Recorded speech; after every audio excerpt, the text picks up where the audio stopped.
Hello, friends. Welcome back to the While We're Waiting Hope After Child Loss podcast. I'm Jill Sullivan, your host and one of the co-founders of the While We're Waiting ministry. This is a podcast of stories of devastating loss and grief and heartbreak and struggle, and stories of hope and healing and faith and, yes, even joy. Underlying every conversation is the hope we have in Jesus Christ, which makes it possible to not just survive the loss of a child, but to live well while we're waiting to see them again in heaven one day.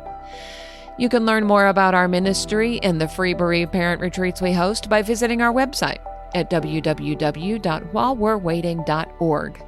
Welcome to episode number 266. Today, I'm honored to welcome two very special guests, Bobby Bisterfeldt and Gabby Bisterfeldt. Unlike most of our guests who are bereaved parents, Bobby and Gabby bring a different perspective.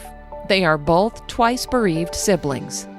Their stories of loss offer a unique glimpse into the lifelong impact of sibling grief. Gabby is the youngest of four siblings. She shares what it's been like to lose both a brother and a sister, one as a young teen, the other as a young adult, and how these losses have shaped her, deepened her faith, and eventually led her to walk alongside others through grief. Bobby shares the heartbreak of losing one brother to a tragic accident before he was even born, and another brother to suicide as an adult. His story is one of redemption, purpose, and the unmistakable hand of God in the midst of suffering. Bobby and Gabby are also family, father-in-law and daughter-in-law, and together they have co-founded Sibling Lifeline, a retreat-based ministry for bereaved siblings. In this episode, we'll talk about how grief affects relationships, faith, family dynamics, and the unique challenges siblings face, both as children and as adults, after losing a brother or sister. We'll also talk about the Sibling Lifeline ministry and how God is using it to bring much-needed hope and community to grieving siblings.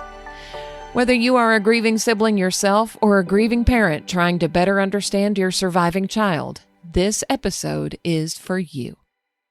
Hi, Bobby and Gabby. Thank you so much for joining me on the podcast today. Hi, Jill. I'm honored to be a guest on your podcast today. Thank you, Jill, for having me on your podcast.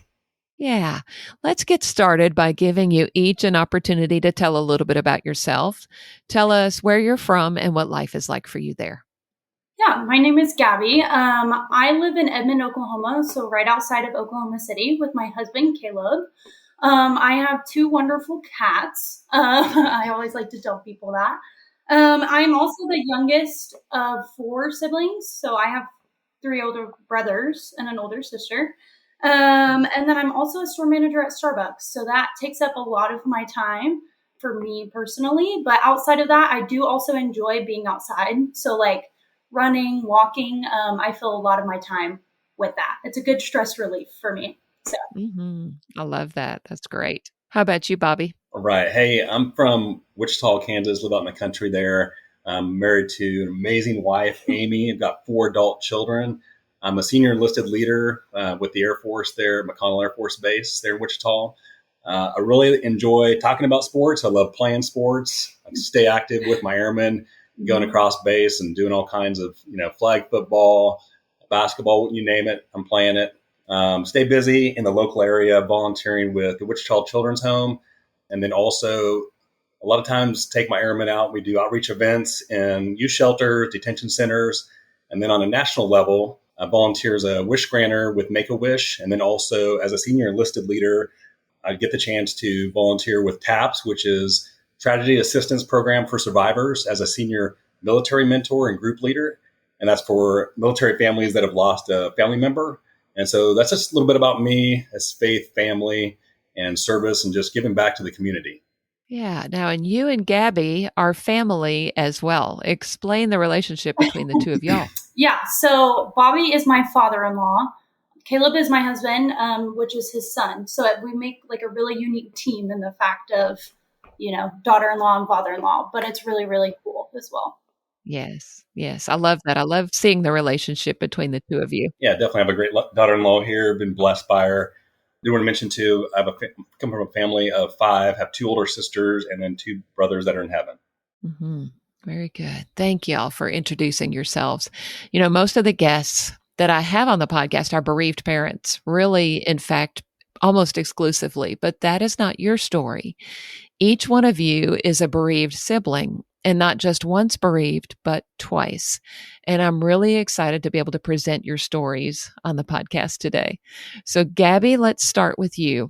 You've experienced the loss of both a brother and a sister. Would you share a little bit about each of them and their stories? Yeah, of course. So again, I'm the youngest of 4 siblings. So I grew up in a house, mostly with older brothers. My sister was the oldest. So by the time I was born, she was already 16. So she was basically out of the house by the time I can remember. So really, I grew up with my brothers. And I think when I think about that, it's a lot like what you think an older sibling is like, especially brothers. They're very protective. Like my brother Caleb was very protective and really looked out for me and took care of us when we were younger. Same with my sister. Again, she was much older than me. So she lived out of state the majority of my childhood. But I always looked forward to like getting to go and see her and spend time with her. And she was more so my role model in the fact of that because she was the only sister. So she was really the only other female that I had to look up to in terms of siblings. My brother passed away in May 18th of 2014. So I was 12 when he passed away. So this was 11 years ago. And then my sister passed away in February of 2021. So hers is much more recent for me. So about 4 years ago. But I think that whenever my sister passed away, it reopened the grief of my brother because I was so young when my brother passed away and I didn't understand it fully and all the things that came with it. So when my sister passed away, it really reopened the wound of my brother's grief or my grief with my brother as well. My brother passed away from a sudden cardiac event in the bathroom. So he was taking a shower one day and just basically his heart just stopped. And he was 20 when he passed away. My sister, she was 34 when she passed away. She had 2 sons and then a daughter as well. And she was actually on a keto diet. So she was kind of lacking some nutrients from that because she was just, eating less and less carbs and less sugar. And she happened to take a bath in the afternoon before she went and picked up her daughter.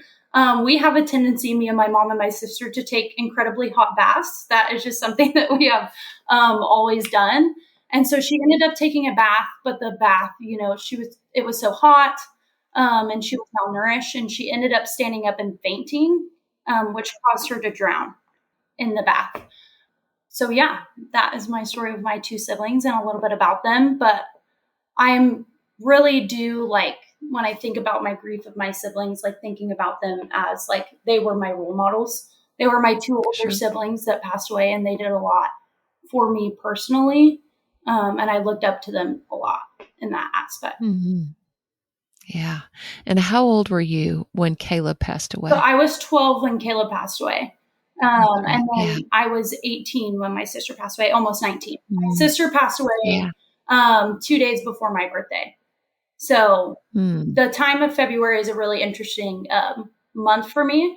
My brother passed away, or my brother was born in February and my sister passed away in February.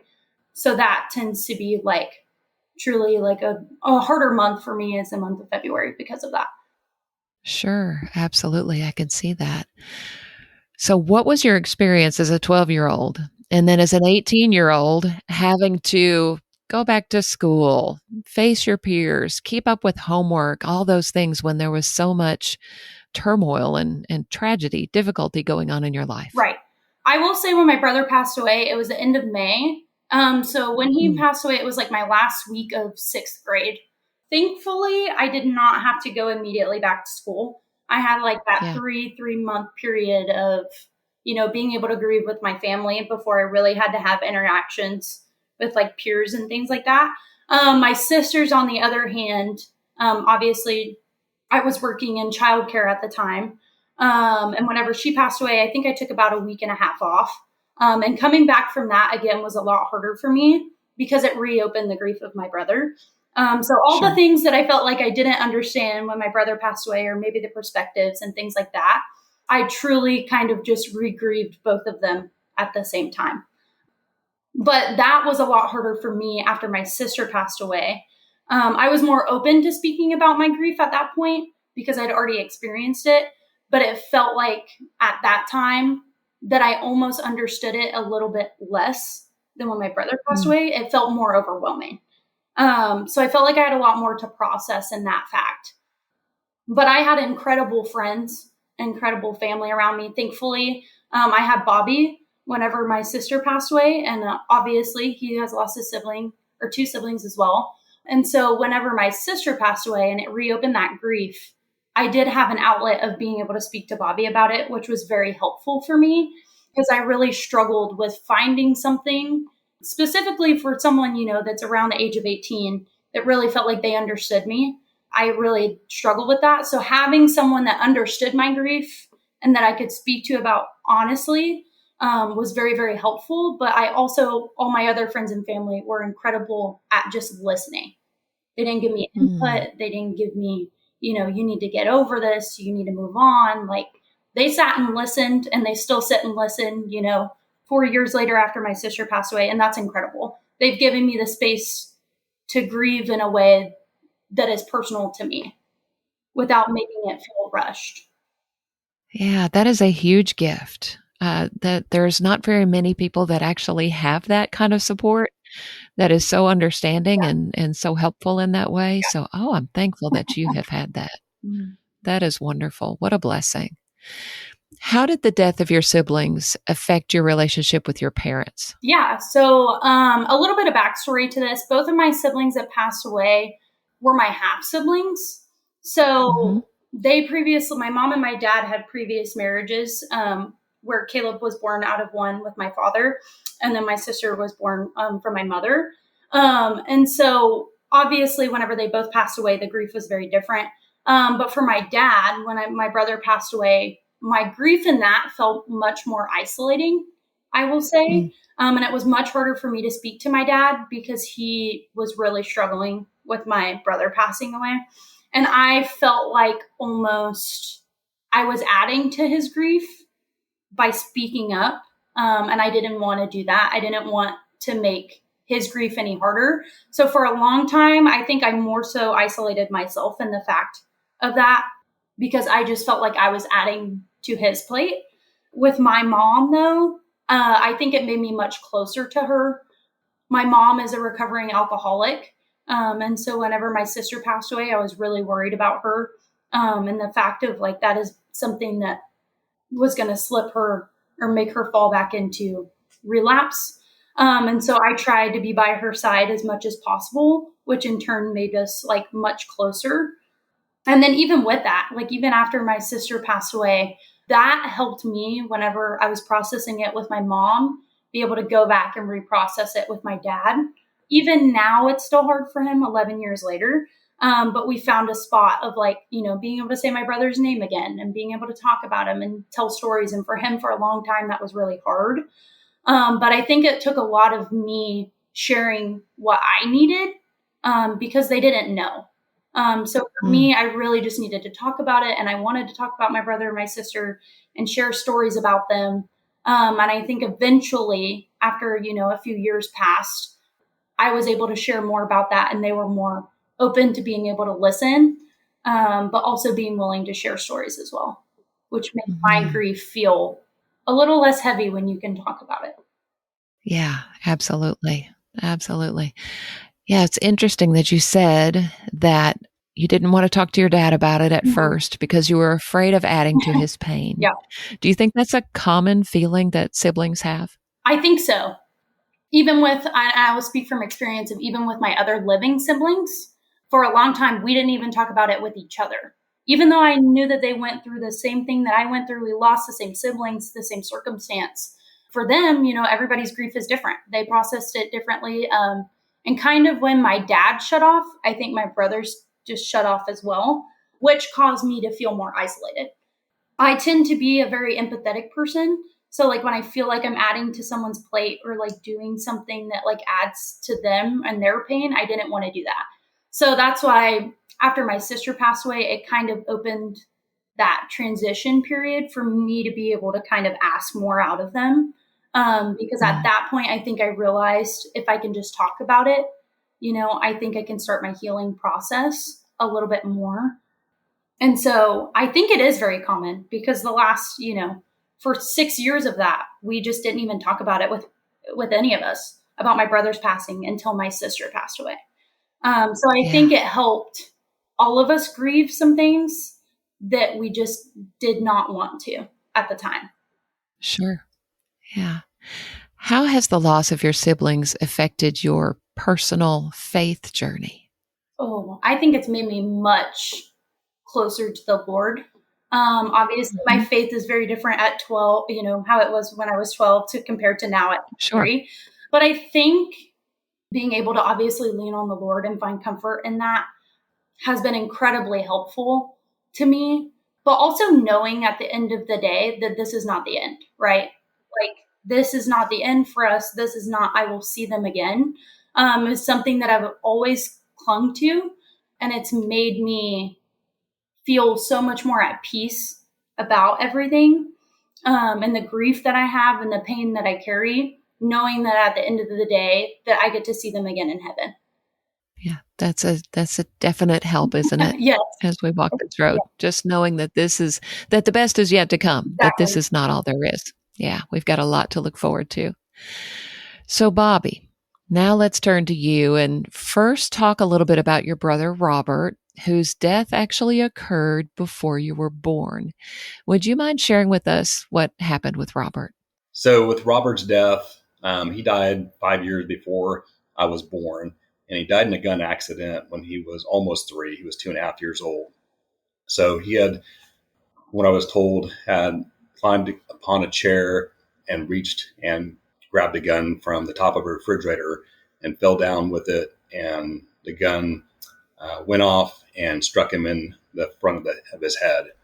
And so my mom was home at the time, and she scooped him up and went outside as they didn't have a telephone at the time, flagged a person down on the street who was driving, and they took my mom and my brother to the hospital, where he later died there and entered the gates of heaven. So in the arms of Jesus Christ is where he ended up.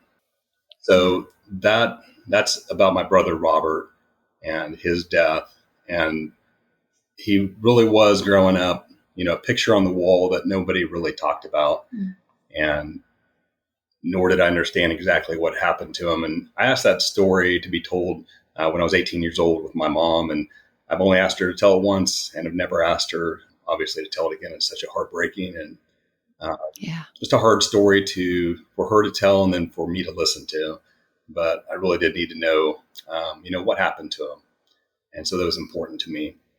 So that's the story about my brother's death. But you look into his eyes in that picture. He had one professional photo that was taken when he was just a little bit over 2. And really the eyes mirror the soul. And you could see, a spirit of a happy, energetic, full of life, just a great soul that was behind those eyes in that flesh body. And I know he was a great person then, and he's a great person in heaven, in that spiritual body with our Father. Yeah.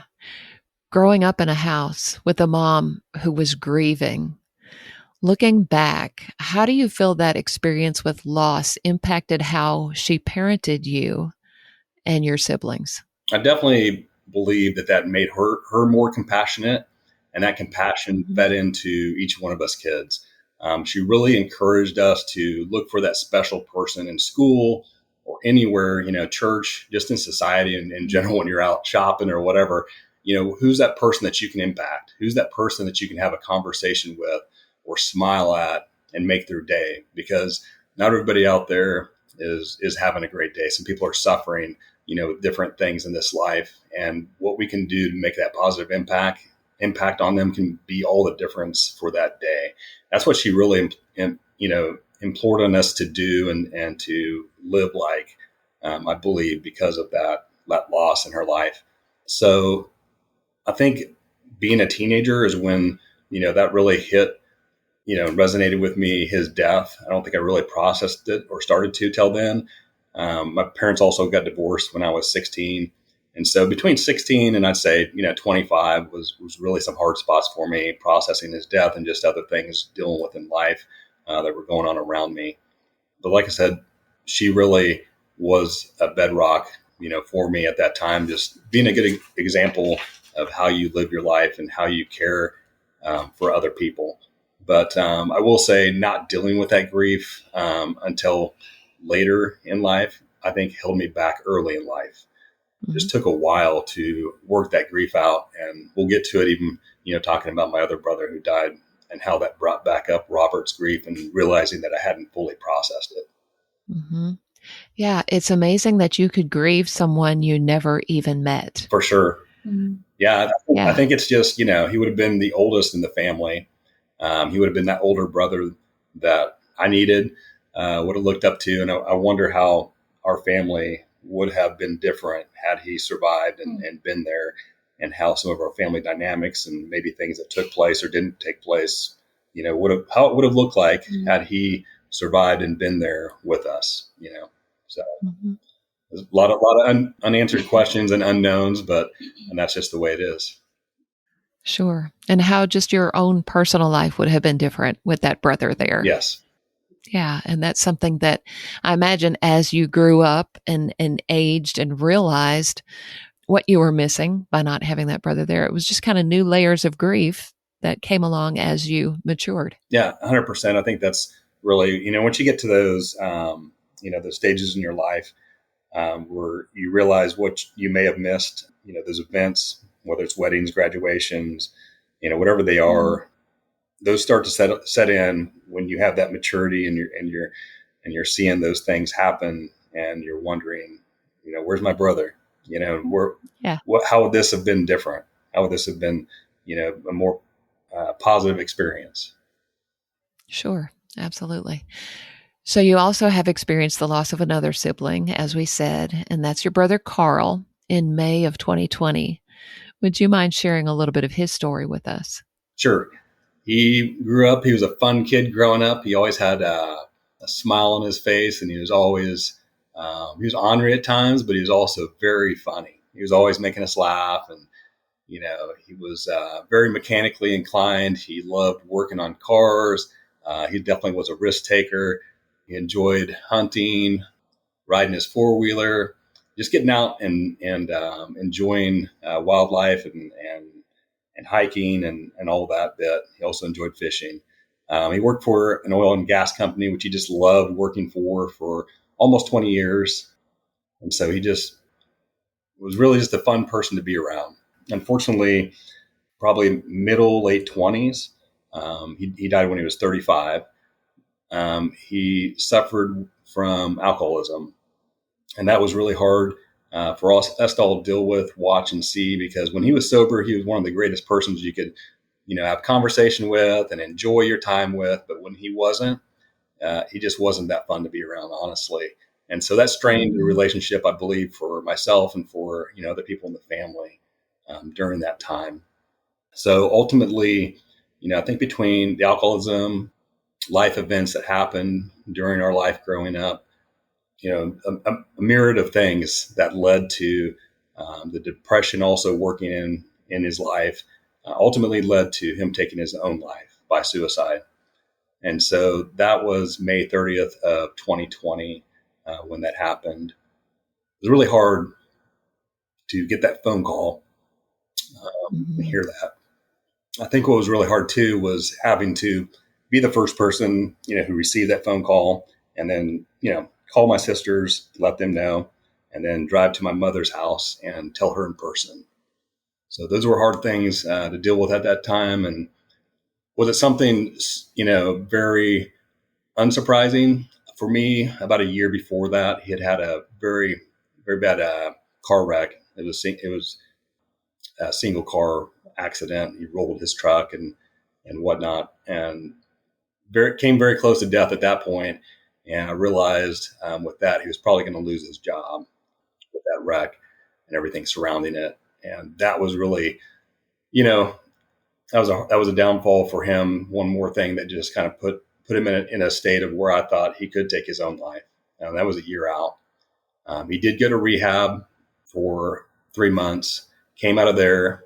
And for that 5-month period between when he came out of rehab and when he took his own life, that to me that was some great moments. We had some great conversations. He was talking about, get back into the Word of God. We had a lot of good conversations on that. And I felt like things were really moving in a good direction. So I really do relish those 5 months that we had before he took his own life, because we hadn't had that for several years. One thing I'll just throw in there, I would like to tell that story of, so the day before his funeral, it was going to be a small family gathering, probably about 50 of us out there at the cemetery. And then we're going to have it open to everybody back at the funeral home for everybody to gather. But so I was talking to my sisters and my mom the night before, and I was thinking, he's always, what are the words that I'm going to say? Because I was given the eulogy that morning at the cemetery. What were the words that I was going to say? And renewal, definitely come out of rehab, stuck out to me, how he, made the effort to turn his life around. He was always all about family. And then the third word that I struggled with was the word redemption. And with suicide, some of my previous thoughts on what I thought about suicide came into mind. And so that word I didn't speak, the other two I did.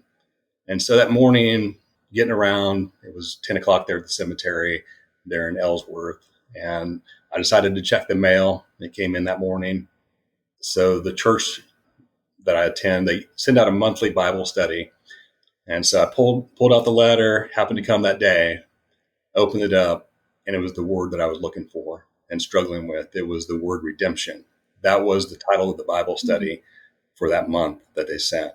And so right there and then, God put it on my heart never to question whether he was redeemed or not. He was redeemed by Jesus Christ. And that letter had an impact on me. And I shared that with everybody who came that day to the cemetery as part of the eulogy about Carl. So I felt like that, resonated with me, and I hope it resonated with everybody else. And I hope it resonates with your listeners that suicide is not the end. That's right. That you can be redeemed, and my brother Carl is redeemed by Jesus Christ. Amen. Amen. Thank you for sharing that. There's not a much more beautiful word than redemption. And I love that you shared that with us. Thank you for that. So how old were you when Carl went to heaven? I was 45. 45. And how did that loss impact your personal faith journey? So I think at that time, I felt like I was in a really good place with my faith. And little did I know that death of my brother Carl would actually increase my faith journey with God. And those first, I would say, 8 months were pretty hard. Fortunately, I had my wife there who encouraged me to keep moving forward and to keep taking those necessary steps in that grief journey. Because as many people, you feel alone. You feel like things don't matter and nothing's really that funny and nothing's worth living to a certain degree during that time when you're really struggling. A couple of books that I read that really resonated with me was Through the Eyes of a Lion by Levi Lusko, and then also My Jesus by Ann Wilson. Both very unique books. Levi Lusko talking about the loss of his daughter and just how, God comes in there and just looking at the eternal side of things is really what that book spoke to me about. And of course, My Jesus by Ann Wilson, talking about her brother's death in a car accident and how she, just sought out the Lord and made her way through that grief journey and still working on it even now. But both books I definitely recommend. During that time also, previously before my brother had died, I'd reached out to Wichita Children's Home there locally, just seeing what I could volunteer with. Nothing in particular. They reached out later there in 2020 and asked me if I wanted to be a part of Kids Cope, which is being a grief facilitator for kids of all ages. And it was just perfect timing. God knows the timing of everything that happens in our life. And it was just perfect timing for me because I was looking to help other people out with their grief. And little did I know that being a part of Kids Cope for the last 5 years has actually helped me in many ways with my own grief. So it just helped me to be a better version of myself. I will say this is what I'll end with here on this question is a TAP story. And Carl was definitely a part of that TAP story. So as I mentioned earlier, Tragedy Assistance Program for Survivors for military families that have lost a military member. So back in 2023, in May, my son, who has been diagnosed with a brain tumor back in 2013, we were there in Aurora, Colorado, and he was having a brain biopsy during that time. Just setting the stage for you is, it was pretty stressful for us. He'd had them in the past, and some things had not gone well with those biopsies. So my wife and I were there. Gabby and Caleb were also there. So we were there at the hospital, and I was over there with him, one person at a time in the ICU after the biopsy for recovery.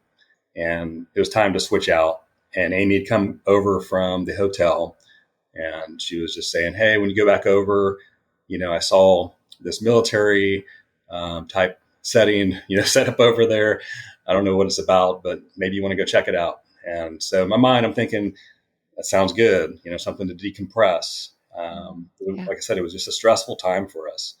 And so I go back over to the hotel.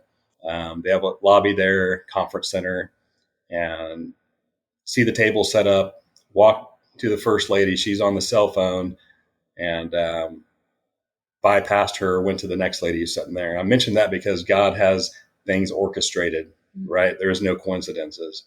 And so I get to the next lady and introduce myself and just asked her, hey, what's this about? What's TAPS about? And so she kind of gave me the layout of what TAPS is as an organization, what they do, what they provide. And so I saw a button on her shirt, and I think I just realized that button on their shirt was the person that they lost, right? So I asked her, I said, may I ask you, about the button on your shirt? Who is that person? And so her first words, and this lady's name is Ann Keithley. She works there with TAPS. She said, his name is Robert Joseph. And she stopped there. And that's my exact first name and my middle name. And so I was just kind of stunned. And I was like, that is my first and middle name. And she looked at me and she felt the same that I did. And she just kind of teared up. And she asked if it was okay if she gave me a hug. And I said, sure. She came around the table, gave me a hug. I'd kind of gone into the story of my brother Carl taking his own life by suicide. And she had that same situation. And so we got to talking a little bit. Anyway, I was like, I'm going to join TAPS right now because God has put me here and this is what I need to be doing. And so she's like, all right. So let's, I zoned in on the teenagers because I really resonate. I feel working with teenagers. I love working with kids of all ages, but feel like that's my passion. So she goes, well, let's get you set up with the director for the teenage or for the kids teenage section. His name's Carl. And I was like, all right, here we go. So, that was just one more reason that, we needed to be there. And a few things later, just realized, both our brothers were born same year. So there's a lot of connections that day. And so I end that with this.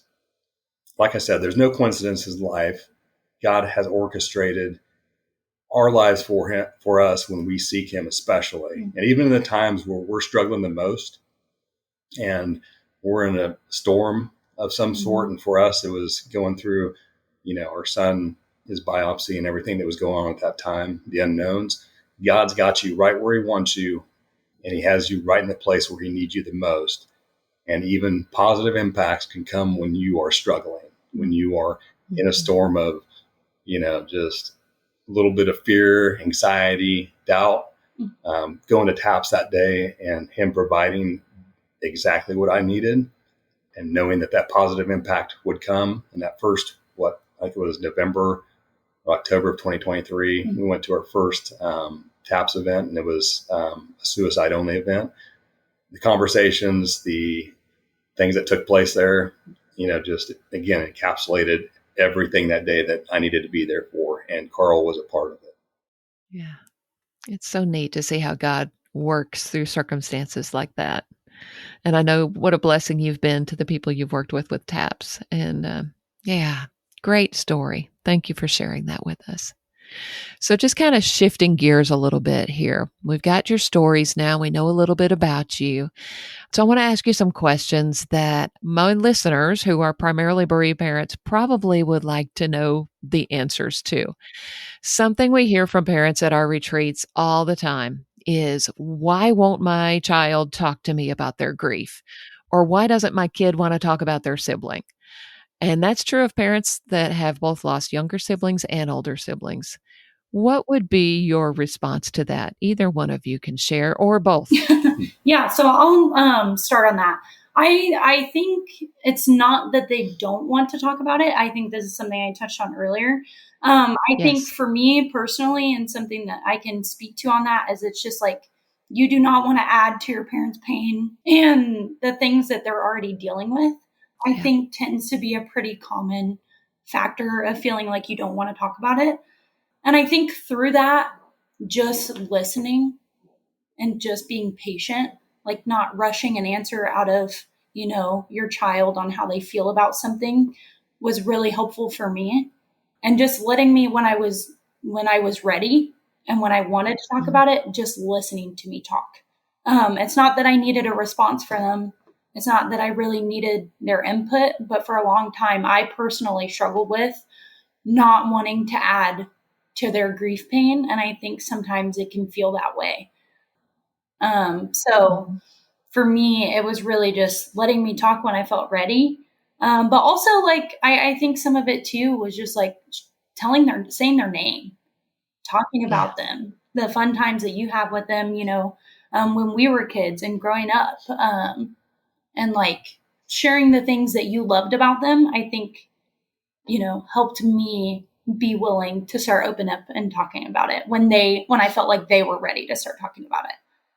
Yeah, that makes sense. Yeah, I agree with that, all of that. I think not wanting to add to your parents' pain, I think what happens, for at least in my experience, is you see a lot of people, coming in, and rightfully so, putting that attention on the parents and consoling them, and even speaking to you as a child, about your parents. How are they doing? Are you doing this or that for them? And like I said, there's nothing to be taken away from that at all. But I think that goes back into then that sibling, that child wanting to protect their parents because they see everybody focusing on them and making that, where the consolations are coming. And you kind of just fall right into that of, hey, I'm going to just, protect them and make sure they're doing good.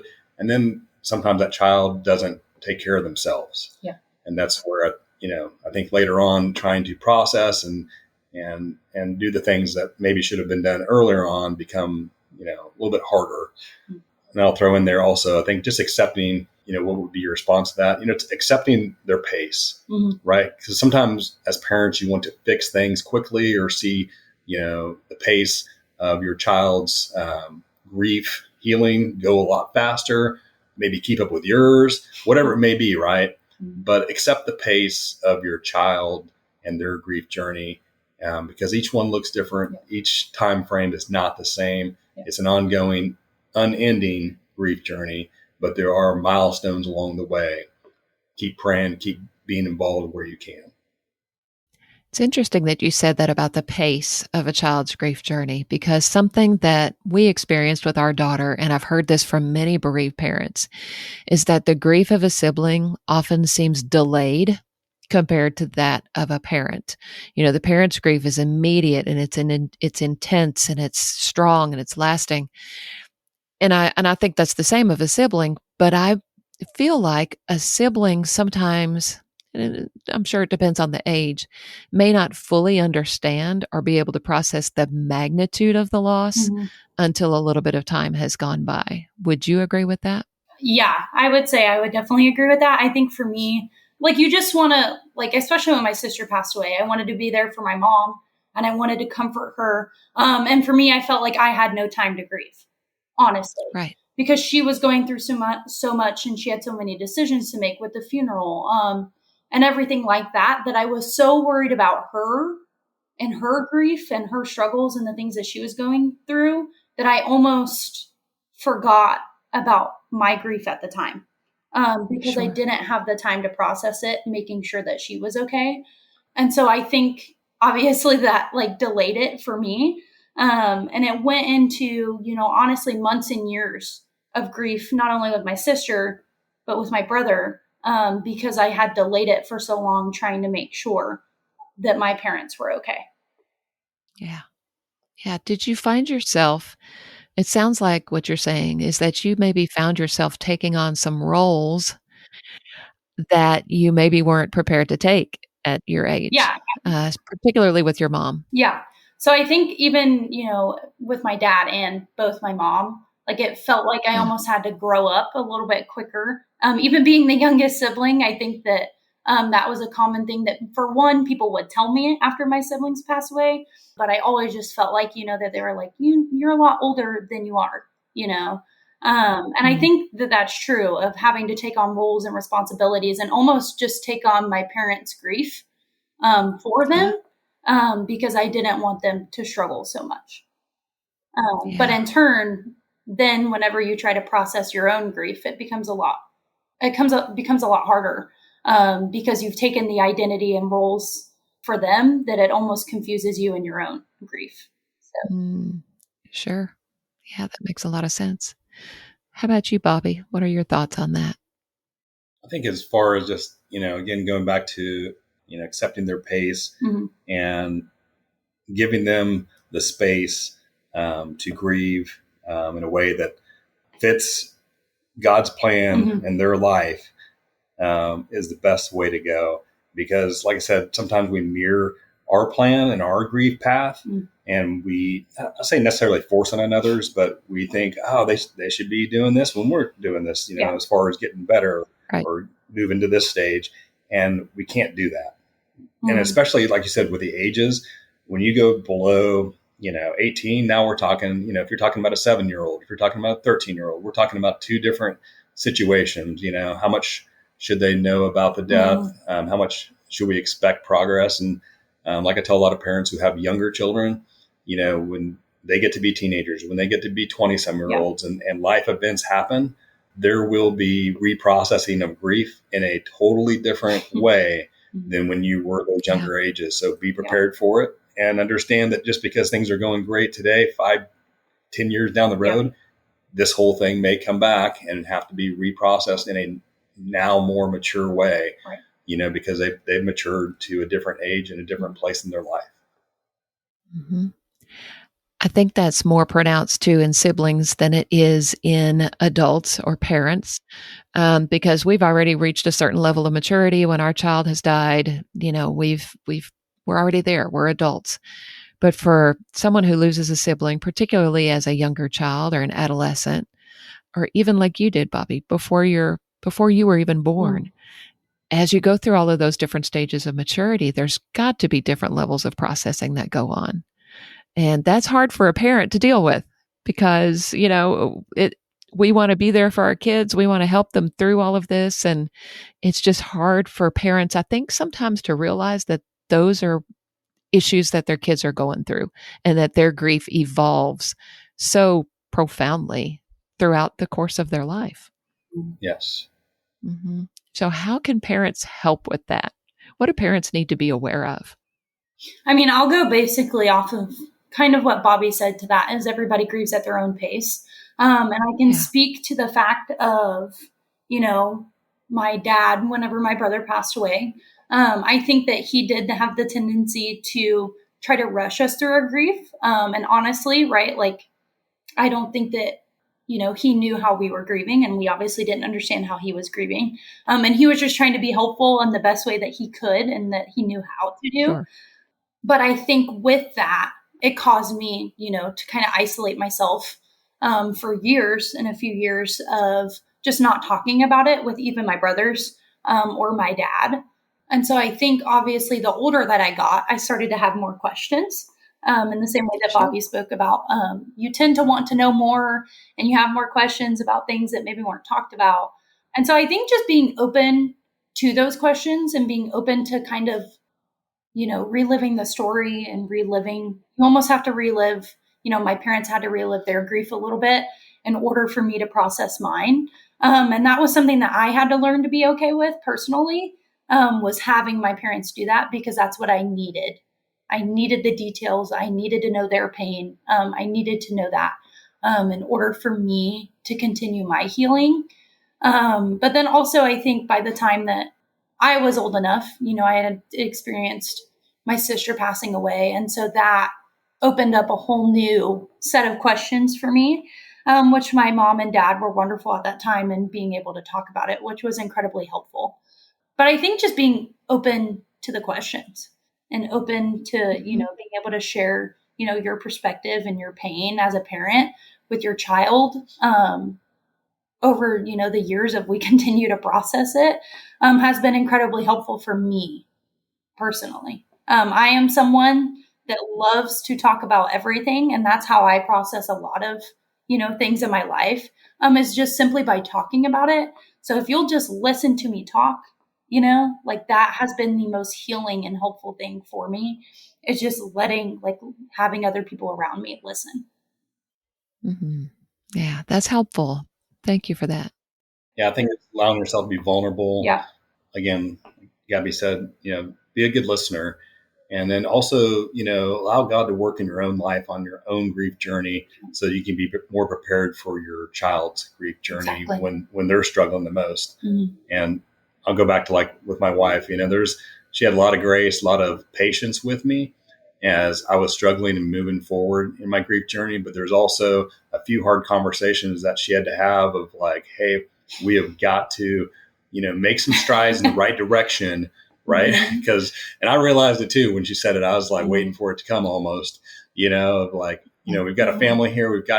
You've got responsibilities, kids and work and that hard conversations is sometimes good to have too. And those are a delicate, time and place for those. And you don't want to just, throw those out there without doing some forethought and some prayer with it.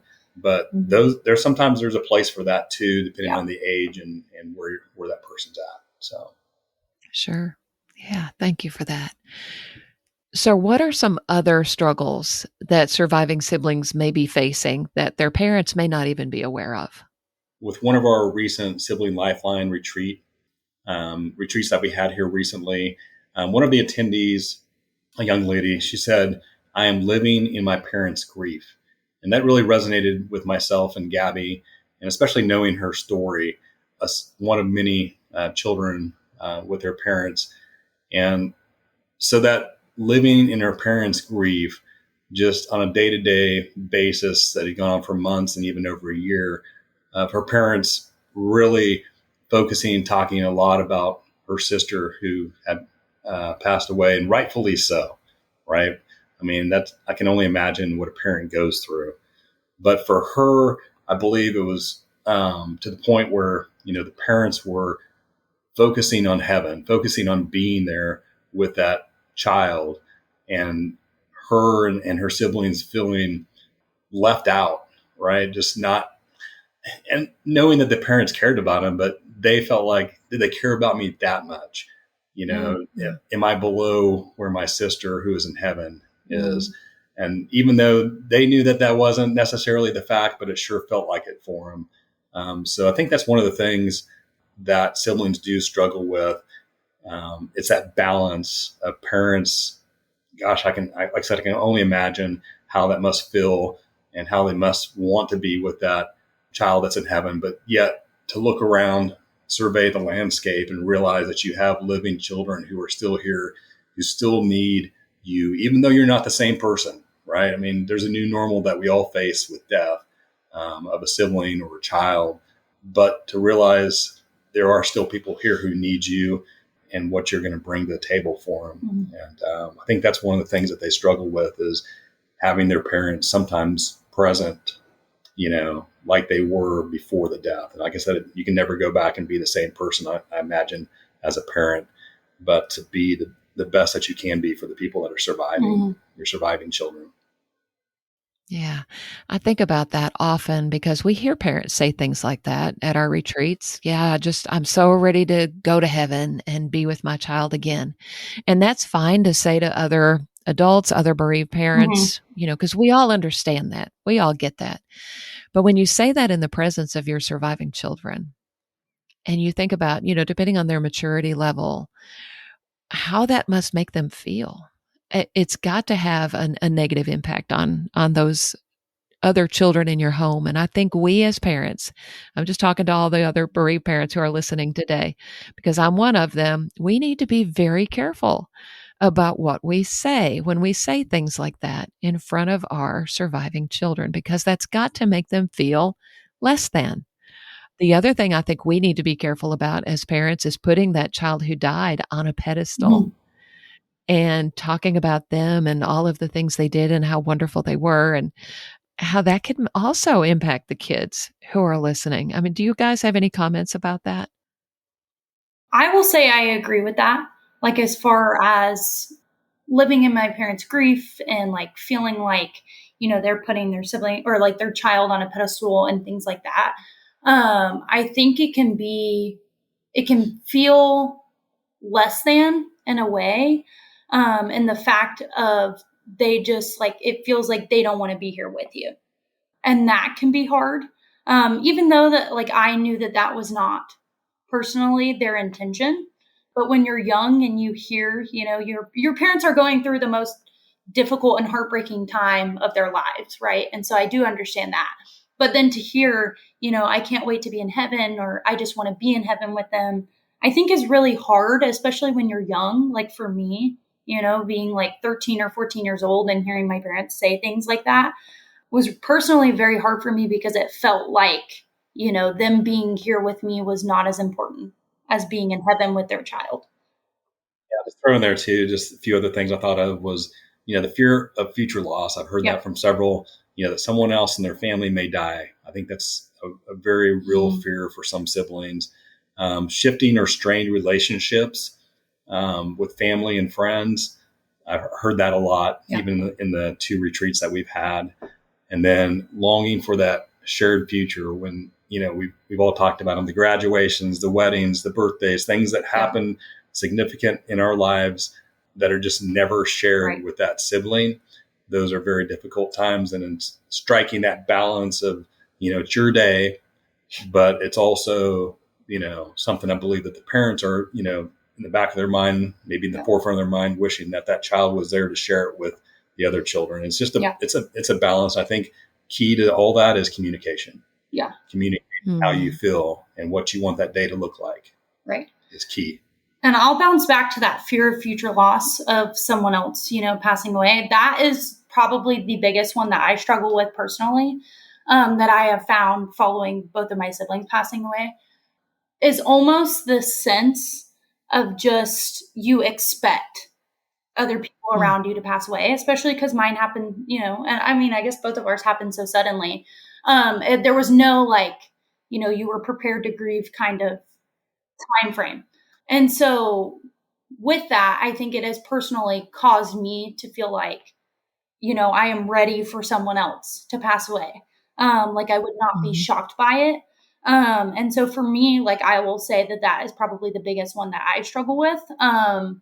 But finding comfort, like I said earlier, in knowing that I will see my siblings again, but also knowing that God has a plan and that, and that's what I focus on is God's plan for me and my life, has brought me a lot of comfort with that fear, because I think it's something that I have always struggled with following my grief, but just trying to find comfort in things, knowing that is not the actual reality.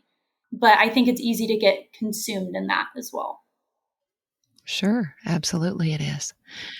I'm thinking even from a very practical aspect too, with sibling grief, when a child dies, when a parent loses a child, they may get 2 weeks, a month, off from work. Most places will give you a pretty long bereavement leave when you've lost a child.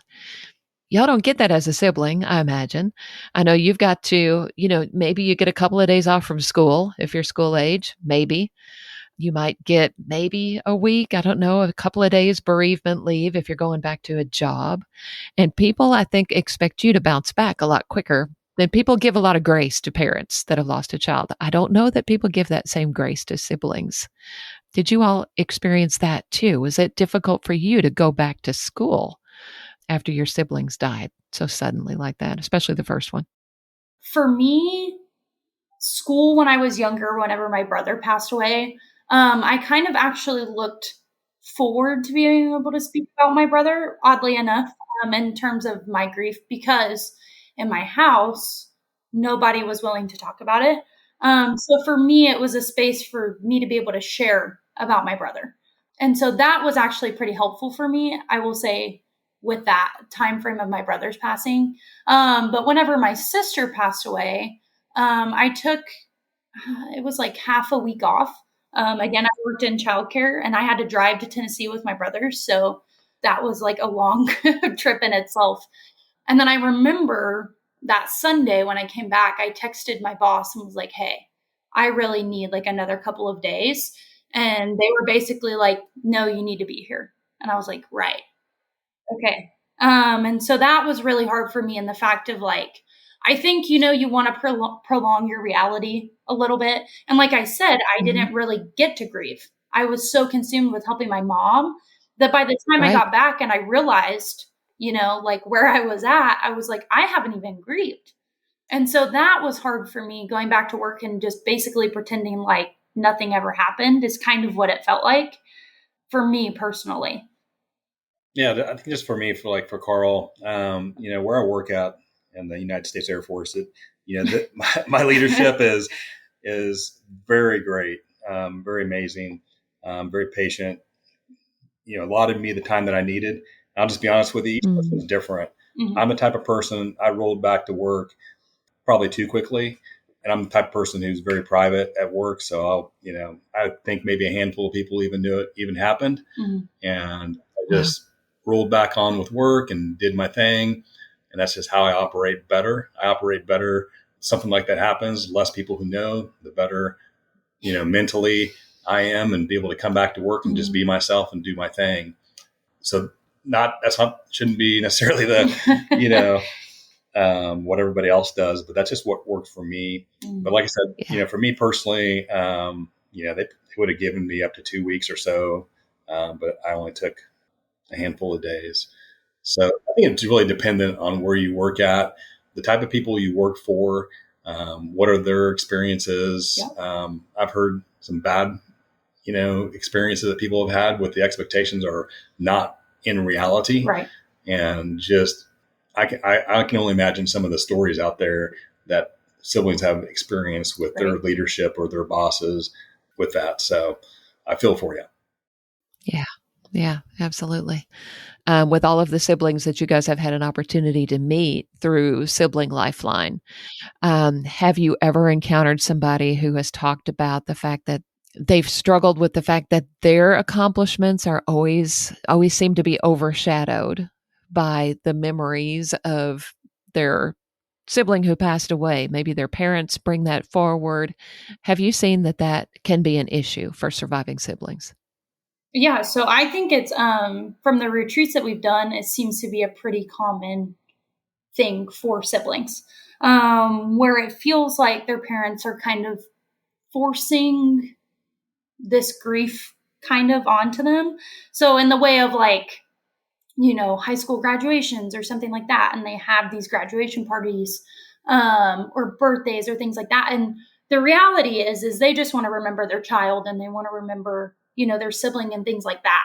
But sometimes I think it comes across as like earlier, like putting them on a pedestal in comparison to your sibling that is living or your child that is living.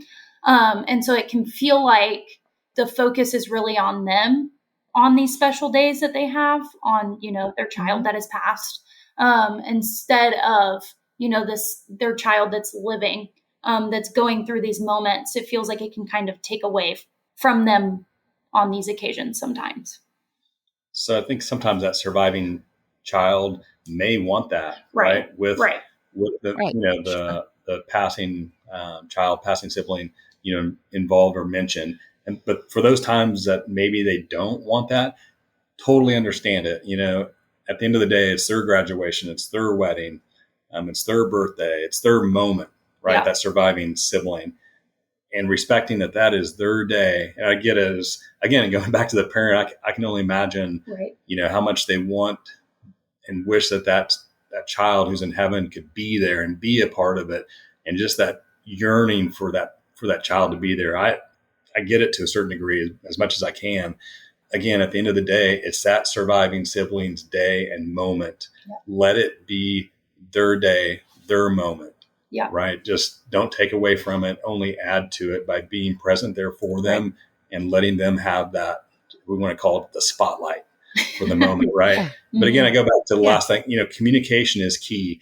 If you communicate that in advance and have that conversation if need be before that event takes place, it dispels so much, maybe it's anxiety about that event or animosity, whatever that may come up. If you can quell that before it comes by communicating, I think that's the key to, most of it is just having that frank and honest conversation. Yeah, communication is so important. And for some reason, sometimes communication can be awkward between a parent and a child. Sure. So what are some specific things that a parent can do to support their child who has lost their sibling? So I think inviting the conversation without pressure, right? Not putting stipulations on it. Again, we talked about this before, but listening, not fixing, right? Yes. And as parents, I get it. I want to fix things too, right? But that's right. We do. Yeah. Honesty with age-appropriate conversations. Like I said, there's different ages we're dealing with out there of children, and just keeping that in mind. I think maintaining normalcy as much as possible. Like I said, there's a new normal that starts with a death. And you will never go back to the way that you lived life or thought about life before, and that's fine. But maintaining normalcy as much as possible. I've got outlets as far as journaling, drawing, music is great for some people. Reminding that surviving child that you are not alone in this. Is it because I feel like that a lot? Like nobody else understands me. There's nobody else out there to talk to. Maybe provide some people. It doesn't have to be yourself. Because a lot of times people don't want to talk to their parents about these kind of things. It's great talking to a friend, to maybe a counselor or a pastor or to somebody that God brings into your life. Those are great things for them to talk through. It doesn't have to be yourself as the parent swooping in and fixing the situation. I think sometimes we think that we got to be the ones who have that conversation. And look, God brings other people into your child's life to have that conversation. Allow that to happen. Don't minimize the loss at all. And I don't think most people are going to do that, saying things like you have to be tough, you got to move on. I've seen that few and far between, but I think it still does happen out there. And just being honest, open communication. And I think last thing I'll say on that is just no replacement. Yep. You cannot be a replacement child. Did I feel like that at sometimes, at some points, again, sharing the same first name as my first brother who passed away. I think at times I did feel like that, even though nobody came out and said it. But being the next, boy who was born, son who was born, and sharing that first name, you can feel like a replacement child.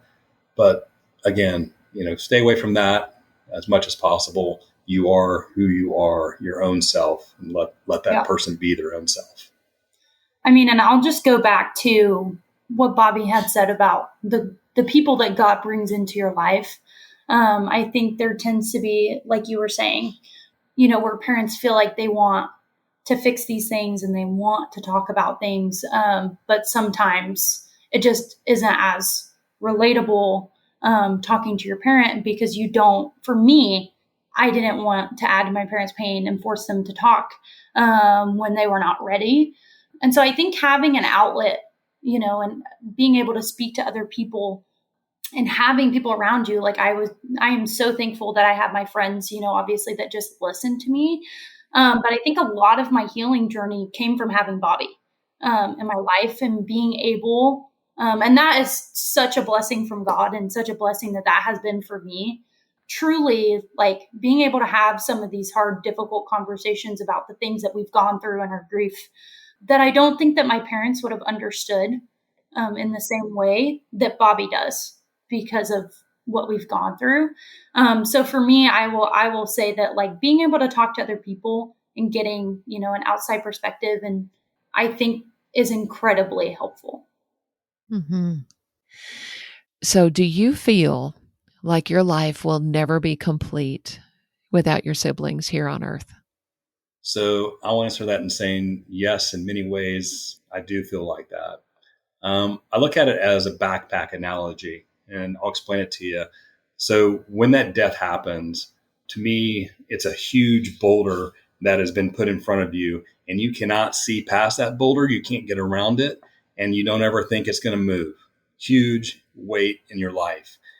And when God works with you and you allow him to work with you, and family members, friends, strangers are brought into your life by God's orchestration, that boulder is removed from in front of you. And what that grief becomes is a front pack. And for people who are parents or people obviously who, aunts, uncles, or seen it, a front pack with a child in front of it, or whatever you carry in that front pack is very cumbersome, but you can do life with a front pack. Yeah. And that's where that grief goes to next, and where you work. You have to work to get it to go there. And living life with that front pack, you do that for quite a while. The ultimate goal, I feel like, with grief is making that front pack a backpack. And I will tell you right now, as your listeners all know, that backpack of grief will never leave your life because you love that individual, whether it's child, sibling, whoever it may be. You'll love them the rest of your life, all through eternity, right? So that grief will never leave your back as a backpack. And you can do life with a backpack. You know it's there every single day, every single moment, but you can do a life a lot better with a backpack than a front pack or a boulder in front of you. That's where we ultimately want to get to. And it's not something that happens overnight. It's not something that maybe even happens in months or years. It takes a while, and each grief journey looks different. But with God's help and doing the next right thing in that grief journey, and God orchestrating the next right moment for you, whatever that may look like, and it's different for each person, it becomes a backpack, and that's something that you can deal with. So that's where I think you become a little bit more complete. I do want to throw in one scripture in there, and I mentioned this at our retreats. 1 Kings chapter 19, talking about Elijah. And here was a man who was on the Mount of Transfiguration with Christ, right? Here's a man who dealt with fear, anxiety, depression. He wanted to take his own life, right? He hid in the cave when Jezebel put, the decree out for his life to be taken. And so he hid in that cave, and God came to him and, fed him and nurtured him a little bit. But at the end of the day, he asked him 2 times. He said, "What are you doing here in this cave, Elijah?" Asked him twice. Yeah, he had things for him to do.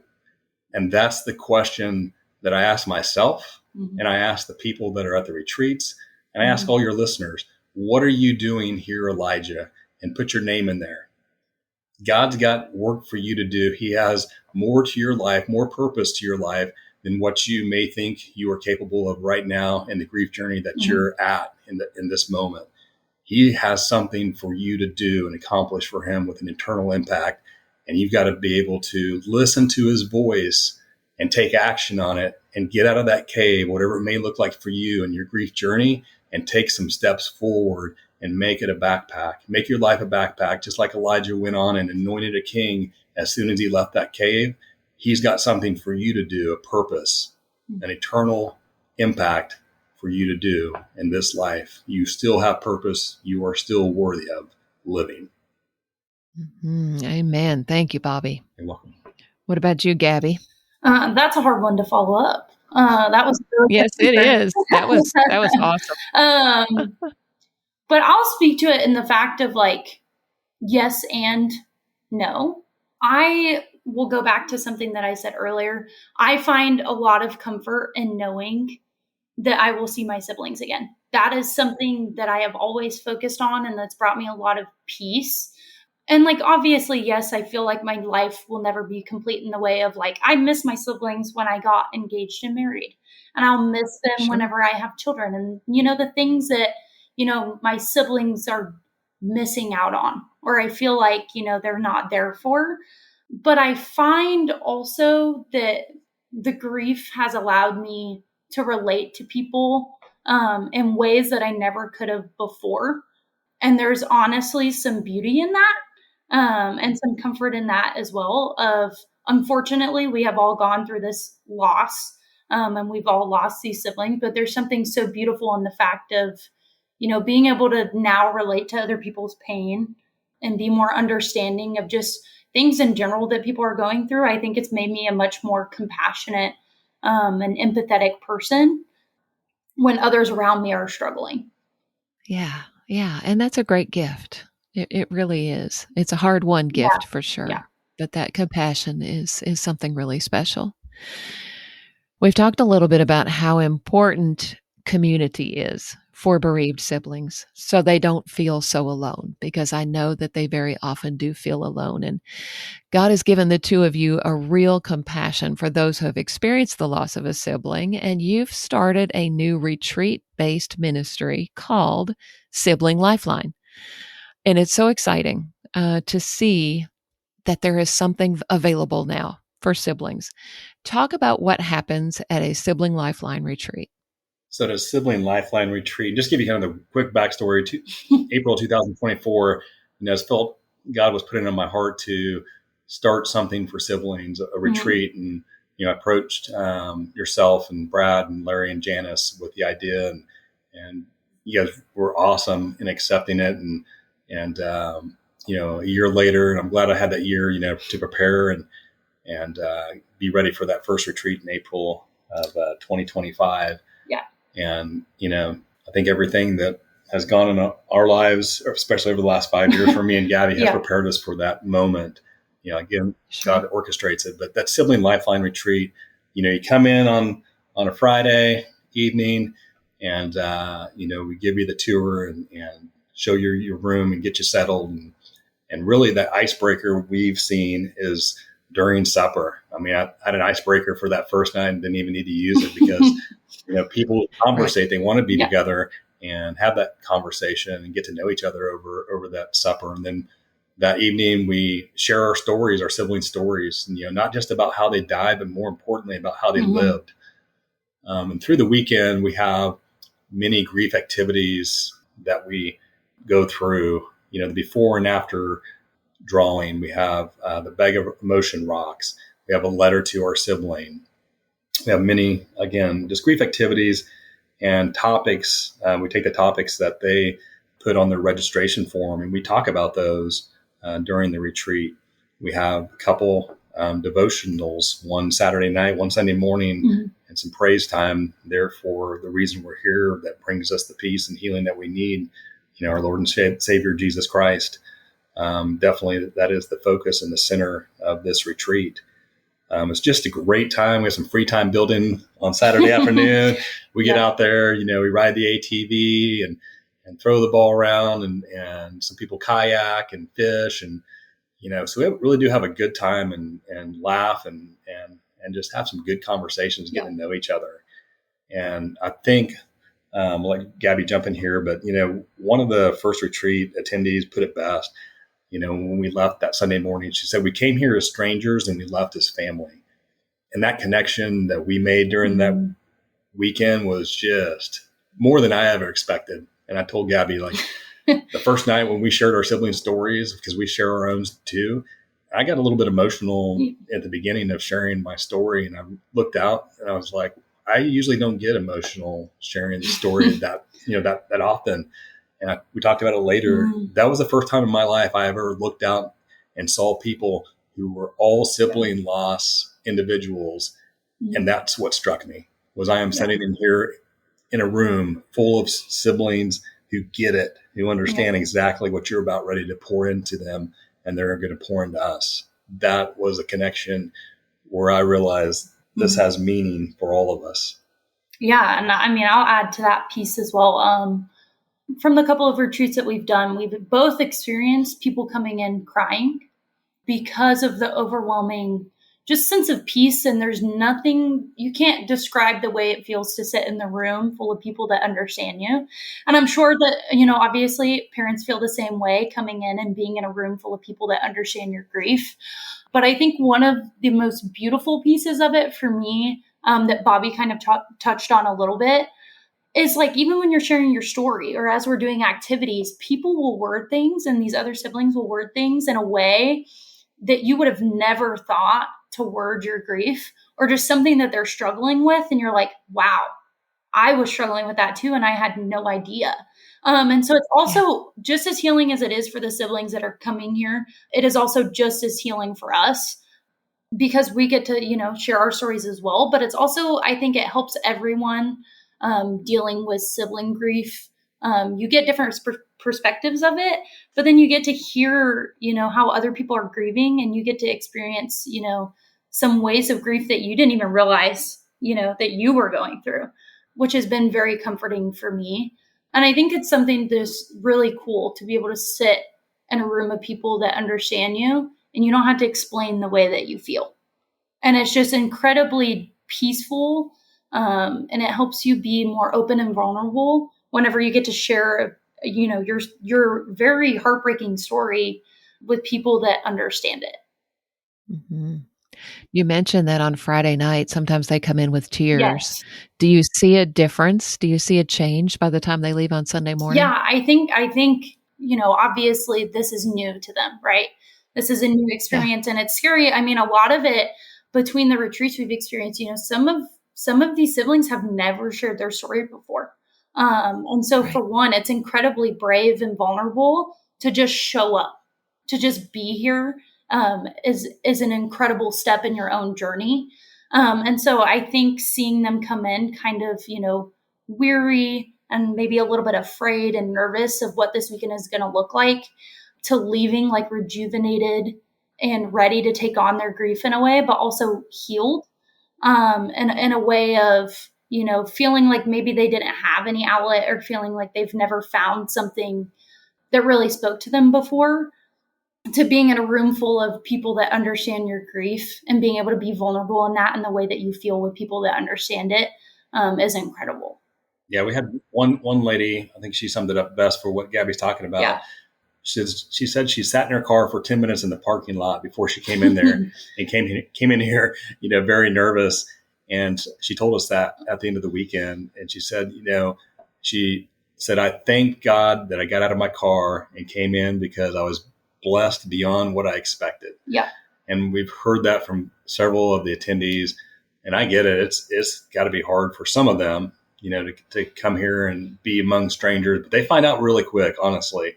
I can see it in their face, and you feel it, in their spirit, they're relaxing within the first 10 to 15 minutes. I feel like myself and Gabby, warm, welcoming. They realize, this is going to be a good weekend. It's going to be some tough, conversations, some tears, but we're going to have some fun too. And we're going to laugh, and we're going to share our sibling story, and we're going to get to know each other. And at the end, it's going to be hard to leave. And it's been hard each time that we've left. I mean, it's just been, man, I love the attendees, and I will never forget each and every one of them. And I hope some of them are listening right now. I mean, they've really meant the world to us, and our conversations, our connection during that time will never be forgotten. Never. Yeah. Well, and those connections last after the retreats too, right? You've seen that. 100%. Yeah. They've, like the first one, they started, what would be called, like a text group right away, connected on social media. Just both groups have been fantastic. And I think they're definitely, there for each other. We keep in contact and hear from them, off and on. And like I said, some of the feedback afterwards from both of them were just, in many ways, it's brought almost both of us to tears. Just, some of the feedback that they posted on social media or sent to us personally about what this weekend meant to them. Yeah. And just the way that they encourage each other after they leave is so great to see. Like Bobby was saying with, the text message groups or whatever that looks like for them, being on Instagram, Facebook, whatever that means for them, they're still connecting with someone. And I think that that's huge because for me as well, like I felt like whenever my siblings passed away, I had no outlet. I had no one to go to and to relate to in that. And it can feel isolating. So to come here and find people that have gone through the same grief, but then leave with a support system and other people that are going to continue to encourage you in your grief is so helpful. Yeah. Yeah. That's amazing. So what is the target age group for a Sibling Lifeline retreat? So it's going to be 18 and above. So anybody above 18, that's what we're specifically looking for the age group. Yeah. What if they're married? Definitely can come, but their spouse cannot come. And the reason for that, we kind of went back and forth thinking about that in the beginning and praying about it. We really want this weekend to be focused on, each other as the attendees. And I know just being, married myself, bring a spouse with you, it's going to be a distraction. She or he is going to be a distraction. It just is, right? Because you love your spouse and you want to spend time with them. You want to conversate with them. I really want the attendees to focus on themselves and their grief journey, where they're at, and finding that healing with no distractions and really making that connection with each other. And sometimes that can be hard when a spouse is here. Yes. Yeah, I can see that.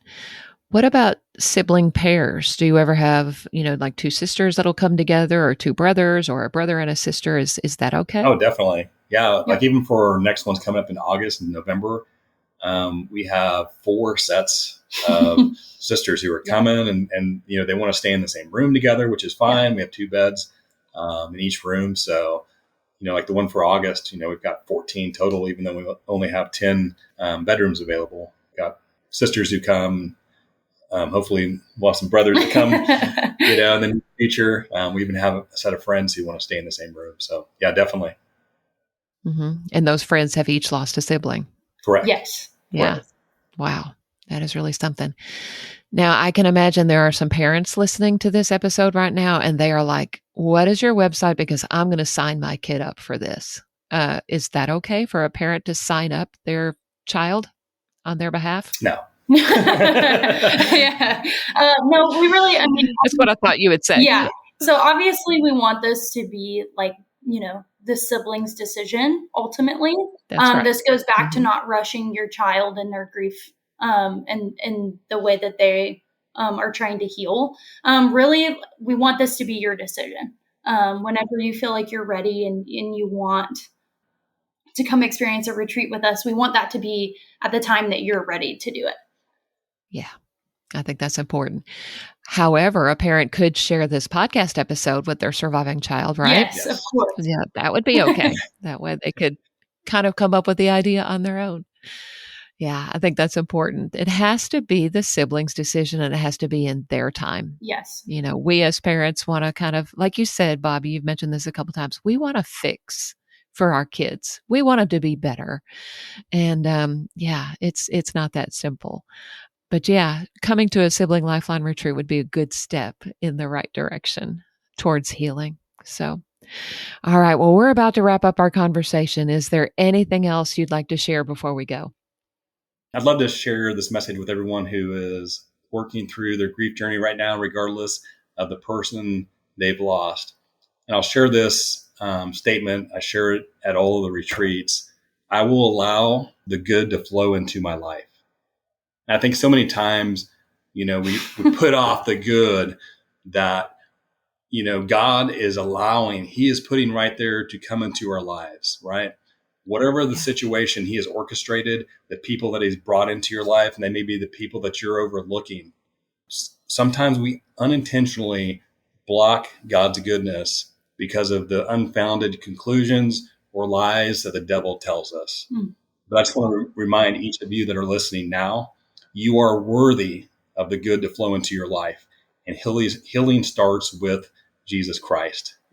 And allowing him to bring that healing into your life, you will notice a difference, not only in yourself, but the people around you. You will bring up the people around you because you are allowing it. Last thing I want to say is 2 words, again, that I leave our attendees with is you have the choice to be transactional or transformational.